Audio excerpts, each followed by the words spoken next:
40 మంది పిల్లలు అడాప్ట్ చేసుకొని ఎవ్రీ మంత్ బ్లడ్ మనం ఫ్రీగా వాళ్ళకి ట్రాన్స్మిషన్ చేస్తున్నాం. సో చాలా మంది ఇప్పుడు కూడా అడాప్ట్ చేసుకుంటారు.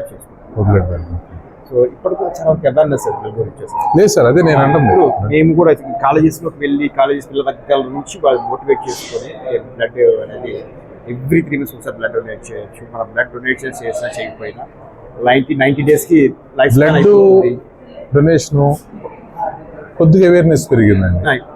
ఇంకా ఐ డొనేషన్ పెరగలేదు, బాడీ డొనేషన్ అదే ఆర్గన్ రిలేటెడ్ బాడీ ఆర్గన్ అదే వీటి మీద అవి చాలా ఇంపార్టెంట్ సార్. అవి కూడా కొంచెం అదే నెక్స్ట్ జనరేషన్ కన్నా ఒక 20-30 years లో రీచ్ అవ్వాలి. ఇప్పుడు మనం బ్లడ్ ఏందా చెప్పిన 30-35 ఏళ్ళకి అనుకుంటే కనీసం ఇప్పుడు ఎట్లా ఒక 10 మందికి 15 మంది అదే ఒక 50-60% వచ్చింది. అంతకుముందు అసలు మేము చెప్పినప్పుడు ఎప్పుడో ఉండేవాళ్ళు, ఎవరు వచ్చేవాళ్ళు కదా బ్లడ్ ఏంటేమో బ్లడ్ ఇవ్వడం నేను ఇస్తేనే మా ఇంట్లో కూడా చేసేవాళ్ళు. ఎవరిని చెప్తే నేను చెప్పేవాడిని కదా, అంటే ఏంటి బ్లడ్ ఇస్తే బ్లడ్ పడదు, బ్లడ్ ఇవ్వకూడదు, అది వాళ్ళకి తెలియదు కదా కొత్త బ్లడ్ వస్తుందని చాలా సార్లు.